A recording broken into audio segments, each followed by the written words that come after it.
The 19th century is often called the Age of Romanticism. That's Romanticism with a capital R. This was a cultural and artistic movement that emphasized naturalism and emotion over reason and intellect. It was a reaction to the classicism of the 18th century, which emphasized form, structure, and balance. Literature caught the spirit of Romanticism early on, but it was the English Romantic poets and novelists who really broke through and ignited a flame that was to burn throughout this European century. Mary Shelley's Frankenstein, Coleridge's Rime of the Ancient Mariner, Keats' Ode on a Grecian Urn, and the novels of Sir Walter Scott, especially Ivanhoe, Kenilworth, and The Bride of Lammermoor. Scott's works were especially influential in promoting Romanticism because continental Europe was fascinated by all things Scottish. Scotland was seen as a wild, distant corner of the British Isles, with a bloody history and a ragged, wind-swept environment. It lent the works of Scott a kind of supernatural atmosphere which captured the imaginations of artists, poets, and especially musicians. The Bride of Lammermoor, with its blood feuds, spectral apparitions, and a heroine who goes seriously off the deep end on her wedding night, was operatically set no fewer than 6 times. Now, 5 of those composers you've never heard of, so I won't bother to tell you who they were. But the 6th was an Italian composer whose works took advantage of the spirit of Romanticism as had no other composer prior to Verdi. He understood the necessity of atmosphere, and he knew that the plot of the original novel had to be kept intact in order for the opera to have any success. The composer, Gaetano Donizetti. The opera, Lucia di Lammermoor. I'm Nick Reveles, and this is OperaTalk.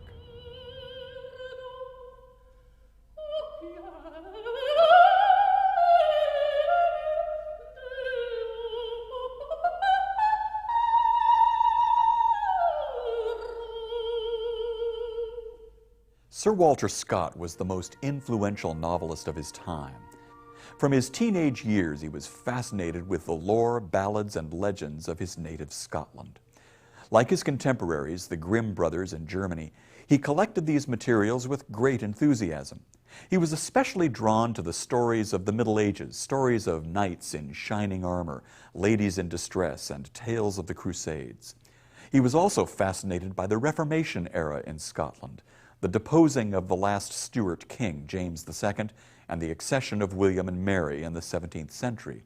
The bloody feuds of this period, the attempt by James to force England back to Catholicism, and the last gasp attempt of Scotland to have its own identity apart from England, were all part of the history and atmosphere of The Bride of Lammermoor, published in 1819.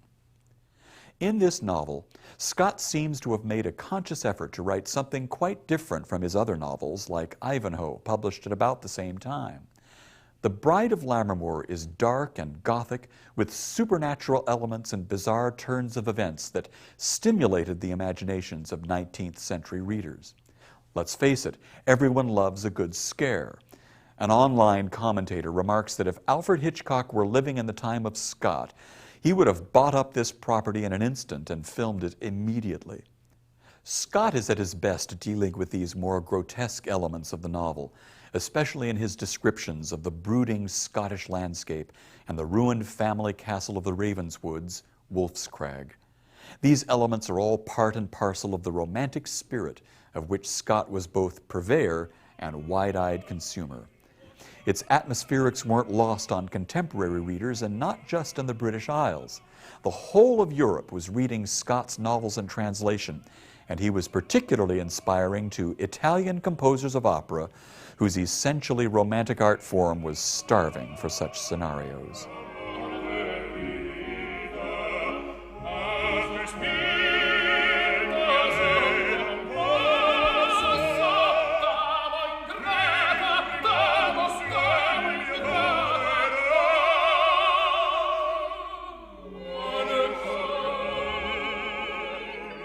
At the time of the composition of Lucia di Lammermoor, Donizetti was associating himself with the greatest singers of the age, like the sopranos Giuditta Pasta and Maria Malibran. Today, these are just names, but they were the Joan Sutherlands, Marilyn Hornes, and Luciano Pavarottis of their day, true operatic superstars. In 1835, he was invited to Paris, where he had the opportunity to write his first opera for a French audience. And while there, he absorbed the international flavor of that city, meeting some of the greatest composers and artists of the day, including Frédéric Chopin. Returning from Paris, he embarked on the score for Lucia di Lammermoor, intended for the Teatro San Carlo in Naples, the center of most of his activity. For this opera, he was going to have two more great singers in the cast, the soprano Fanny Persiani and the tenor Gilbert Dupré. But the management of the theater was badly run, and there were delays in the promised libretto. Donizetti was getting increasingly impatient, but finally he was paired up with the great librettist Salvatore Camerano. Camerano was himself to become one of the important early librettists for Giuseppe Verdi.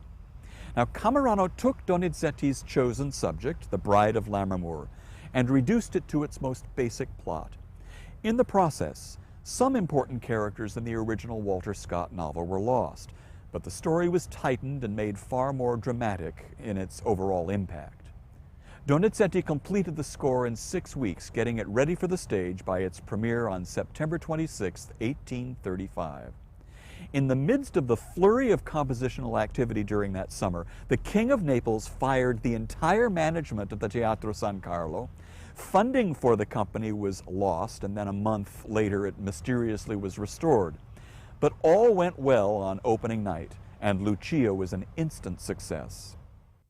The opera captured the imagination of the Romantic audience, fulfilling their demand for Gothic stories, supernatural chills, and fine singing all at the same time. And although the opera went through a period of nearly fatal cuts by well-meaning producers, it has survived intact and is performed today to universal acclaim by singers who can meet Donizetti's vocal and dramatic demands.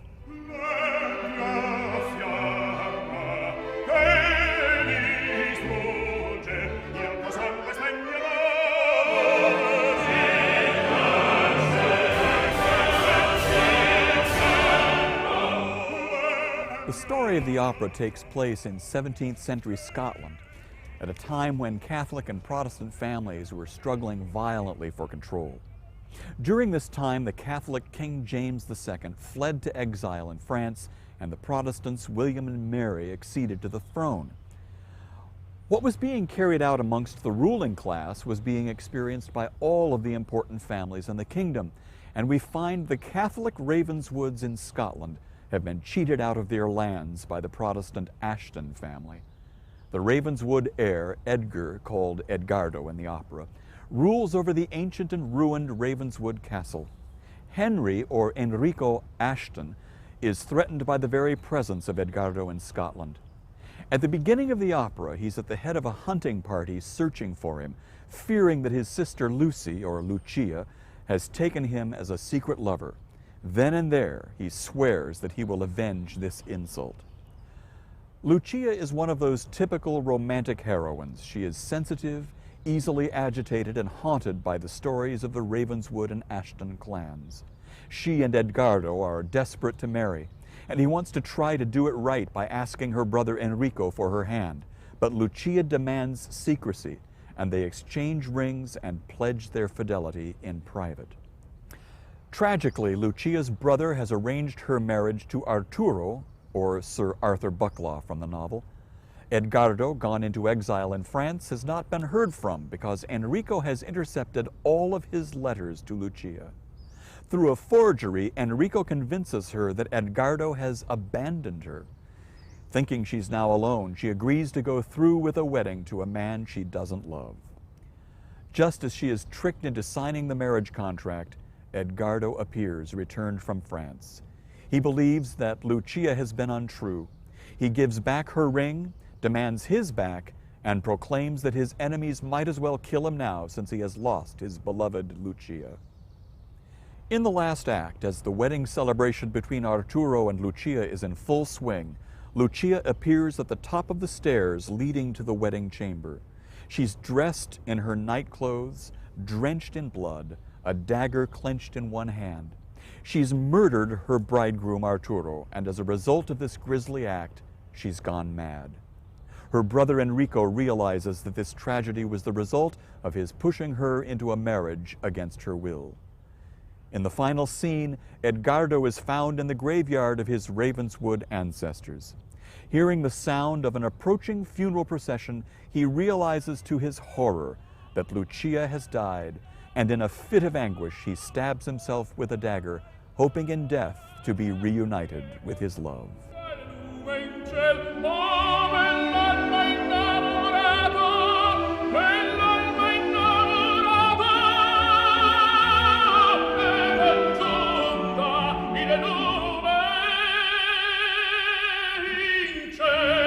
I'd like to detour just for a few moments from Donizetti and talk about the original source of Lucia di Lammermoor, and that is, of course, the novel The Bride of Lammermoor by Sir Walter Scott.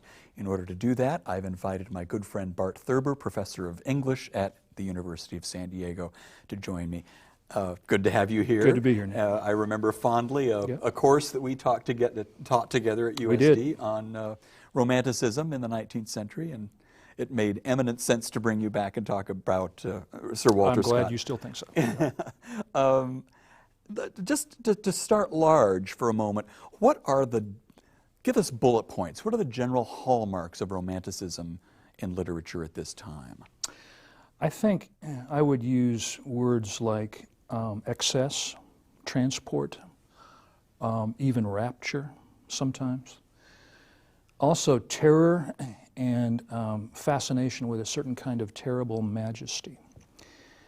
Those are not easy emotions for us now to wrap our heads around, but for a number of reasons, they were emotions people were really interested in having at the time. Part of it was a reaction against the Enlightenment, the Age of Reason. But there was another part of it too. If we say, based on those words that I just used, if we say that Romanticism is about an often ecstatic, sometimes even dangerous relationship between the physical, what's here and now, and the metaphysical, another world over here, then I think I would argue the basic impulse behind Romanticism is religious and spiritual.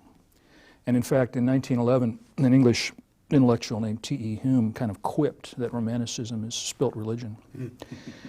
And there's, like in most good quips, there's a fair amount of truth in that. I wouldn't want to push it too far. But rapture, that's the difference between, say, romantic excess and reading Stephen King or Freddy Krueger. I mean, those are ways to get a good scare. And when you walk away from that, then that's what you've had, is a good scare.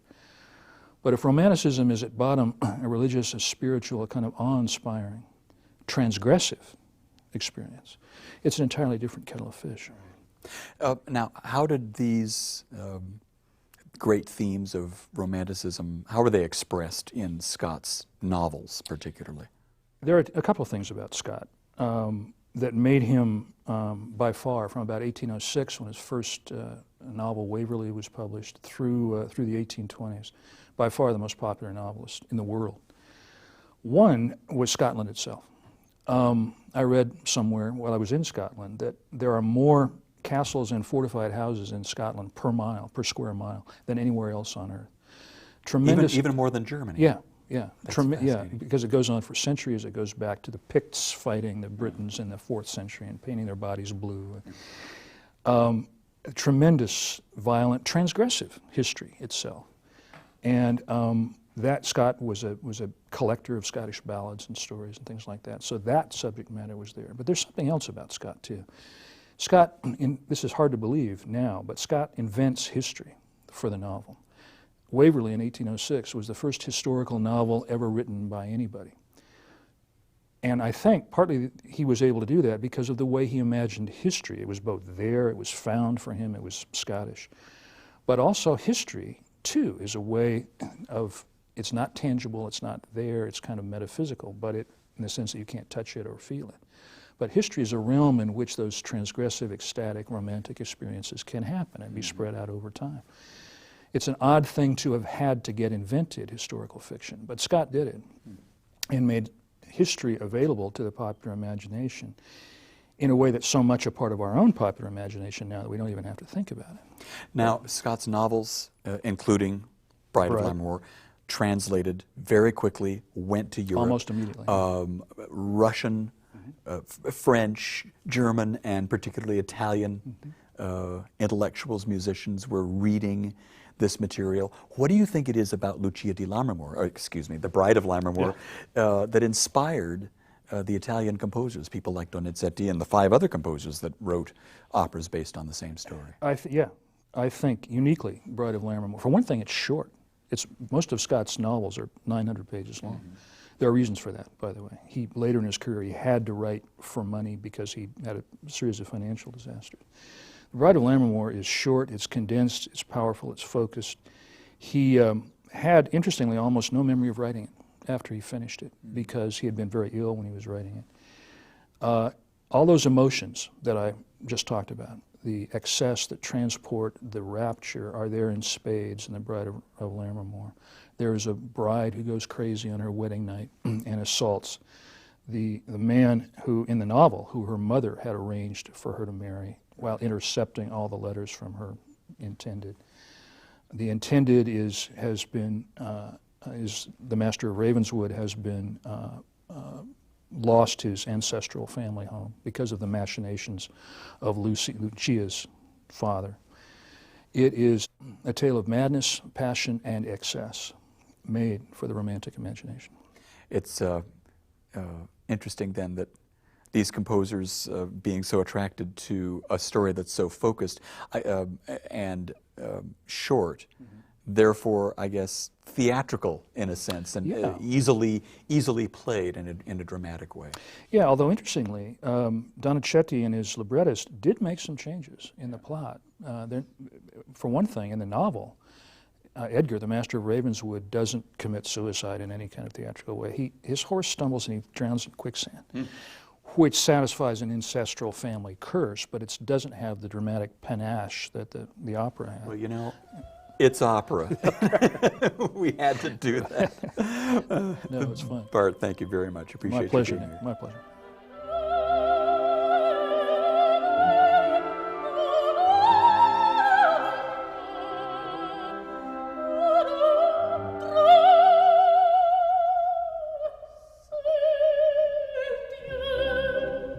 Donizetti was a composer of what we call today the belcanto era of opera composition. By belcanto, we mean the composers of Italian opera who were active in the early part of the 19th century, let's say from about 1810 to the advent of Giuseppe Verdi in the 1840s. Literally, the phrase means beautiful song. But more importantly, belcanto describes the style characteristics of the composers working during this period. Well, let's get into this and talk about some of those characteristics by looking at one of the more famous excerpts from Lucia di Lammermoor, the aria Regnava nel silenzio. This is Lucia's entrance aria. When she appears, she's in the company of her companion Alice, and they're standing next to a fountain in the evening, discussing Lucia's love for the mortal enemy of her family, Edgardo of Ravenswood. In the first part of the aria, Lucia reflects on the melancholy legend of the fountain, a ghost of one of her ancestors who was murdered by a Ravenswood. She tells of seeing a vision of the ghost, and the spirit's bloodless hand beckons to her to look into the fountain, and there suddenly the water of the fountain turns to blood. This is the kind of text that most perfectly matches the spirit of the original Sir Walter Scott novel. It's atmospheric, it's a little creepy, it's something that at the time would send shivers up the spines of the readers. As a good opera composer then, he wanted to recreate that atmosphere of ghostly horror for his audience. So how does he do that? Well, let me start by telling you what he won't do. The major characteristic of belcanto was to use beautiful melodic lines, lovely arched phrases that would, above all, show off the beauty of the voice. So Donizetti wouldn't treat this music as the composer of a film score would today, trying to go for a scary or a tense effect. Donizetti was more subtle than that. His first decision was to place her aria in a minor key, the key of D minor. That was a great decision because D minor has a very dark feel to it. It's a very somber color. And we have to remember that the use of minor keys at this time was rather rare. For the time, it was a very unusual compositional choice. Now here's the introduction to the aria.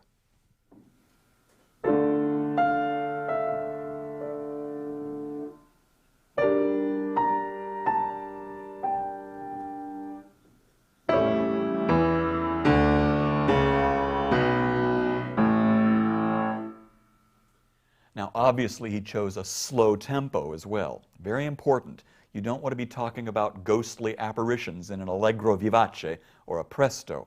He marks this aria larghetto, which is a slow, rather ruminative tempo.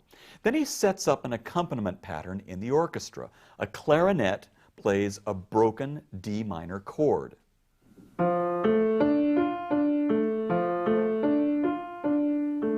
Against both plucked and held notes,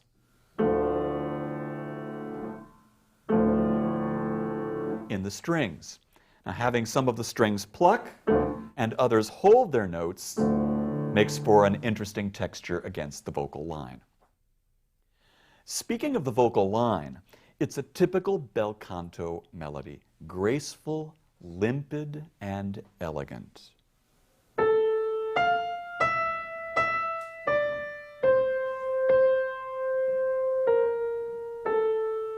Against the accompaniment, it creates a beautiful but melancholy effect.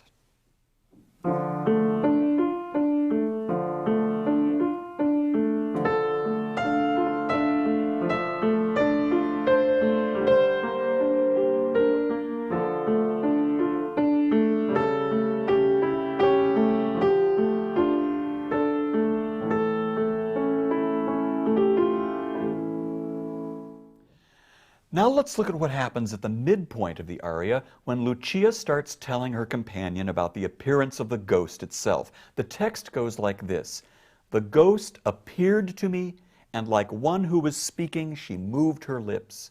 With a bloodless hand, she beckoned me to herself." Spooky. But what all good bel canto composers would do, Donizetti did. He attempted to describe the actions of the ghost in the vocal line itself. Here is the musical passage with the vocal line on the top.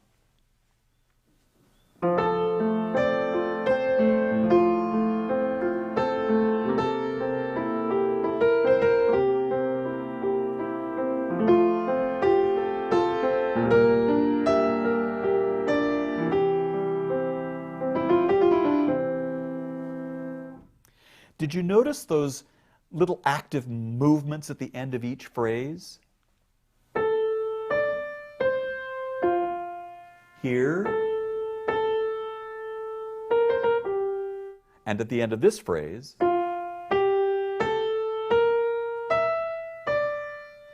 here. These little ornaments are placed above the active verbs in the phrase. Muoversi in Italian, she moved her lips, and vedea, I saw. That little bit of musical action just supports what's going on in the text, the actions of Lucia as she sees the apparition. What happens next is fascinating. When she speaks of the bloodless hand beckoning her closer, listen to what we get in the vocal line.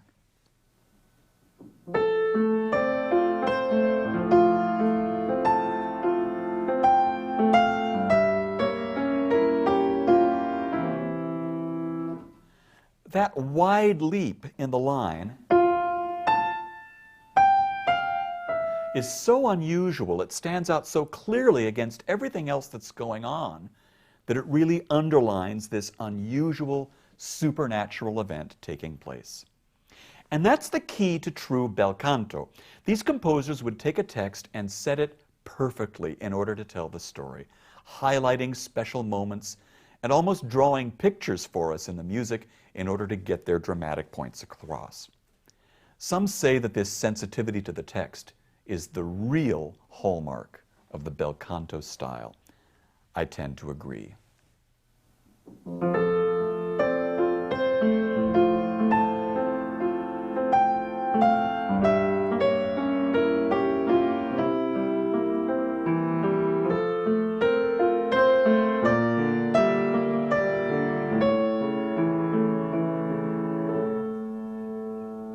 Wonderful recordings and videos of Lucia di Lammermoor exist today. Let me share some of the options with you so that you can get to know the opera before seeing a production of it. The soprano Maria Callas tops our list, not so much because of the beauty of the voice, but because in this role she becomes the perfect tragic heroine. Her co-stars in this wonderful old recording are Giuseppe Di Stefano and Tito Gobbi, all under the direction of Tullio Serafin. It's a classic performance. But we have an embarrassment of riches. Who can possibly ignore the wonderful 1971 recording of Lucia with Joan Sutherland, Luciano Pavarotti, and Cheryl Milnes? This, too, is a classic recording with the chorus and orchestra of the Royal Opera House, Covent Garden, under the direction of our good friend Richard Bonning, who often returns to San Diego to conduct for our company. Here's an interesting recording. Andrea Rost, Bruce Ford, and Anthony Michaels Moore in the principal roles under the direction of Sir Charles Mackerras. But what's really interesting about this recording is the use of the Hanover Band using instruments and performance techniques from the period of Donizetti and utilizing the original version of Donizetti's 1835 masterpiece. There are fine DVDs of the opera, not least of which is one from the Metropolitan Opera with Sutherland singing and Bonning conducting. But for something new, try this production from the Genoa Opera with Stefania Bonfadelli as the tragic Lucia and Marcello Alvarez as Edgardo. This is a widescreen affair with surround sound, quite a spectacular presentation indeed, with truly fine singing. The staging is a bit dark and dreary, but of course that adds to the general tone of the opera.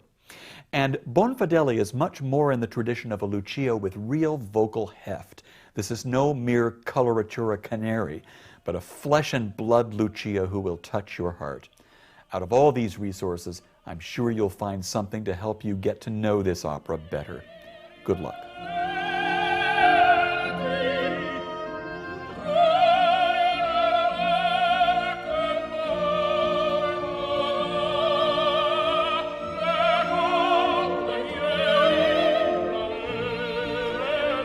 To audiences of the 19th century, Lucia di Lammermoor was the ultimate romantic opera. It had all the crucial elements of the Romantic movement, an emphasis on strong emotions, a forbidding atmosphere with forests, castles, and gloomy moors, a touch of the supernatural, and a major character's descent into madness.